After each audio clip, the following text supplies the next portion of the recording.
সুপ্রিয় চাকরি প্রত্যাশী ভাই বোনেরা, বাংলাদেশ সরকারি কর্ম কমিশন সচিবালয়ে বিশাল একটি সার্কুলার প্রকাশিত হয়েছে। এখানে সর্বমোট 90 জন লোক নিবে। এখানে আপনারা যারা অষ্টম শ্রেণী, এসএসসি এবং ইন্টারমিডিয়েট পাস করেছেন সকলে এখানে আবেদন করতে পারবেন। তাছাড়াও আপনারা এসএসসি পাশে আর একটি সার্কুলার আছে, সেটা 103 পদে, সেটাও আমি দেখাই দিব।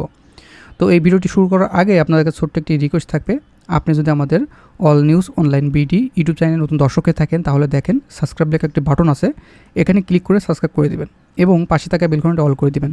তাহলে আমরা যখনই সরকারি নতুন জব সার্কুলার আমাদের ইউটিউব চ্যানেলে প্রকাশ করব, সবার আগে আপনার ফোনে নোটিশ চলে যাবে, সবার আগে দেখে আবেদনগুলো কমপ্লিট করে নিতে পারবেন। তো চলুন আমরা এই সার্কুলার বিষয়ে আলোচনা করি। তো বাংলাদেশ সরকারি কর্ম কমিশন সচিবালয়, এটা সম্পূর্ণ সরকারি নিয়োগ বিজ্ঞপ্তি। এখানে সর্বনিম্ন অষ্টম শ্রেণী, এসএসসি, ইন্টারমিডিয়েট পাস করে আবেদন করার সুযোগ থাকছে। তো আমি শেষ থেকে উপর পর্যায়ে দেখাবো, ভিডিওটি ধৈর্য সহকারে দেখবেন। তো 13 নম্বর আছে পরিচ্ছন্নতা কর্মী, এখানে নেবে 2 জন, 8,250 থেকে 20,010 টাকা বেতনের চাকরি। শুধুমাত্র অষ্টম শ্রেণী পাস করলে আবেদন করতে পারবেন এবং সংশ্লিষ্ট বিষয়ে 2 বছরের বাস্তব অভিজ্ঞতা থাকতে হবে। শুধুমাত্র পরিচ্ছন্নতা কর্মীর ক্ষেত্রে। তারপর নিরাপত্তা প্রহরী নিবে 1 পদে, অষ্টম শ্রেণী পাস করতে হবে এবং 2 বছরের অভিজ্ঞতা থাকতে হবে। আর সবচেয়ে বেশি লোক নেবে অফিস সহায়ক 36 জন।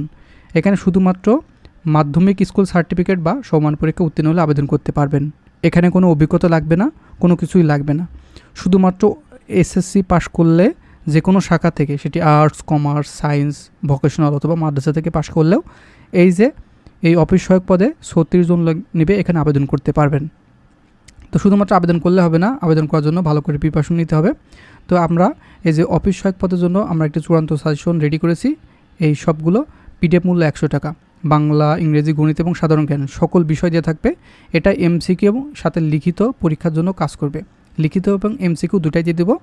এটি কালেকশন করার নিয়ম হচ্ছে, উপরে দিয়ে হোয়াটসঅ্যাপ নাম্বার আছে, এখানে যোগাযোগ করে এখনই কালেকশন করে নিয়ে পড়তে থাকুন, তাহলে আপনারা একটি ভালো রেজাল্ট করতে পারবেন। ঠিক আছে। তারপরে গাড়ি চালক নেবে 5 জন।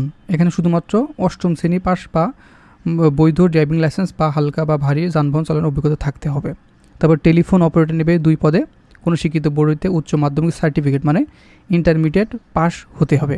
তারপরে অভ্যর্থনাকারী 1 পদে আবেদন করতে পারবেন, ইন্টারমিডিয়েট পাস লাগবে। ডাটা এন্ট্রি অপারেটর 1 পদে আবেদন করতে পারবেন, ইন্টারমিডিয়েট পাস করতে হবে এবং কম্পিউটারের সার্টিফিকেট থাকতে হবে এবং টাইপ জানতে হবে।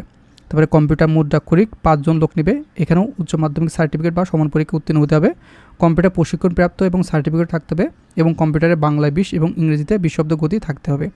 তারপরে অফিস সহকারী কাম কম্পিউটার মুদ্রাক্ষরিকে 13 পদে আবেদন করতে পারবেন। এখানেও মাধ্যমিক স্কুল সার্টিফিকেট বা সমান পরীক্ষা উত্তীর্ণ হতে হবে, কম্পিউটার সার্টিফিকেট থাকতে হবে, বাংলায় 20 এবং ইংরেজিতে 20 শব্দ গতি থাকতে হবে। তবে হিসাব সহকারী নেবে 5 জন, উচ্চ মাধ্যমিক মানে ইন্টারমিডিয়েট পাস হতে হবে। তারপরে 60 লিপি বা 60 মুদ্রাক্ষর কাম কম্পিউটার অপারেটর, এখানে 12 পদে আবেদন করতে পারবেন। তারপরে এখানে কিন্তু আপনার স্নাতক ডিগ্রি থাকতে হবে এবং 60 লিপিতে আপনার প্রতি মিনিটে এখানে 70 শব্দ এবং বাংলায় 45 শব্দ থাকতে হবে। তার কম্পিউটার অপারেটরের জন্য ইংরেজিতে 30 শব্দ এবং বাংলায় 25 শব্দ গতি থাকতে হবে টাইপে। আর প্রশিক্ষণ সহকারী নেবে 1 পদে, এখানেও কিন্তু স্নাতক ডিগ্রি থাকতে হবে। প্রশিক্ষণ তৈরির কাজে অভিজ্ঞতা সম্পন্ন প্রার্থীদের অগ্রাধিকার দেওয়া হবে। তার কম্পিউটার অপারেটর নেবে 6 পদে, এখানেও কিন্তু আপনার বিজ্ঞান বিভাগ থেকে স্নাতক ডিগ্রি থাকতে হবে, তাহলে আবেদন করতে পারবেন। তো সকল পদ মিলে কিন্তু 90 জন লোক এখানে নেবে। তো এটি সম্পূর্ণ অনলাইনের মাধ্যমে আবেদন করতে হবে। একটু লক্ষ্য করুন, bpsc.telugu.com BD এই ওয়েবসাইটের মাধ্যমে আবেদনটা সম্পূর্ণ করতে হবে।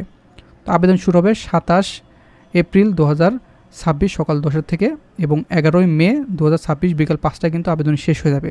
সেজন্য অবশ্যই আবেদনগুলো কমপ্লিট করে নেবেন। আর এখানে আবেদন করার জন্য আপনার টেলিটক চার্জ কাটবে, 2টি SMS-এর মাধ্যমে ফি জমা দিতে হবে। 1 থেকে 10 নম্বর ক্রমিকের জন্য 112 টাকা এবং 11 থেকে 13 নম্বর ক্রমিকের জন্য এই যে ভ্যাট সহ এখানে কাটবে হচ্ছে 56 টাকা। ঠিক আছে, এই যে 56 টাকা কাটবে ভ্যাট সহ। আর এটা কীভাবে দিবেন, BPSCS স্পেস ইউজার আইডি, তবে সেন্ড করবেন 16 নাম্বারে এবং একটি পিন পাবেন। পিন পাওয়ার পরে আপনার দ্বিতীয় SMS দিতে হবে।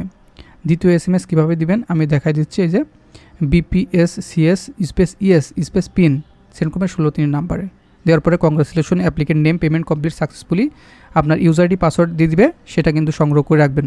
তাছাড়াও আপনারা এসএসসি পাশে নিজ জেলা এবং উপজেলা থেকে সরকারি চাকরি করতে পারবেন। সেটি হচ্ছে অফিস সহায়ক 103 পদে। এটা হচ্ছে যুব উন্নয়ন অধিদপ্তর নিয়োগ বিজ্ঞপ্তি 2026। এটা সর্বমোট 103 জন লোক নেবে, 8,250 থেকে 20,010 টাকা বেতনের চাকরি। এখানে শুধুমাত্র মাধ্যমিক স্কুল সার্টিফিকেট বা সমান পরীক্ষা উত্তীর্ণ হলে আবেদন করতে পারবেন।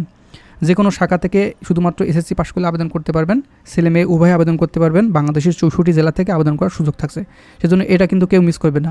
তো এইটাও আবেদন করতে পারবেন। এর সাথে এই যে আমি দেখাই দিয়েছি, এই যে অফিস সহায়ক, এটাও আবেদন করতে পারবেন। একসাথে দুইটাই আবেদন করে নিতে পারবেন।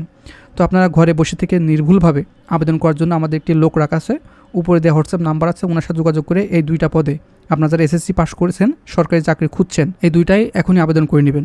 ওনার সাথে যোগাযোগ করে বলবেন ভাইয়া আমি দুইটা আবেদন করতে চাই, স্ক্রিনশট দেখালে উনি বুঝে নেবে। ঠিক আছে, ঘরে বসে থেকে আবেদন করে নিতে পারবেন। তাছাড়াও আপনি যে কোনো কম্পিউটার দোকানে দেখালেও কম্পিউটার দোকান থেকে আবেদন করে নিতে পারবেন। ঠিক আছে, তো এই ছিল। তাই এটি আবেদন করার জন্য কোন লিঙ্কে গিয়ে আবেদন করবেন সেটি দেখাই দিচ্ছি। এটা হচ্ছে যে dyd.test.com.bd, এই ওয়েবসাইটের মাধ্যমে আবেদনটা পূরণ করতে হবে। শুধুমাত্র এটি আবেদন করার জন্য 56 টাকা খরচ হবে। এটা অলরেডি কিন্তু আবেদন শুরু হয়েছে, আবেদন শেষ কিন্তু 1 মে 2026 বিকাল 5টা। এর আগে অবশ্যই আবেদনগুলো কমপ্লিট করে নিতে হবে।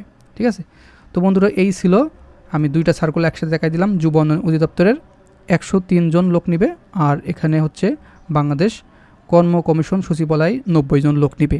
এই দুইটা কিন্তু 2026 সালে আপডেট সার্কুলার, সেজন্য আমার ভিডিওটি পাওয়ার সঙ্গে সঙ্গে সার্কুলার আবেদনগুলো কমপ্লিট করে নেবেন। তো ভালো থাকবেন, সুস্থ থাকবেন, দেখা হবে নেক্সট আকর্ষণীয় জব সার্কুলার এবং শিক্ষামূলক তথ্য নিয়ে।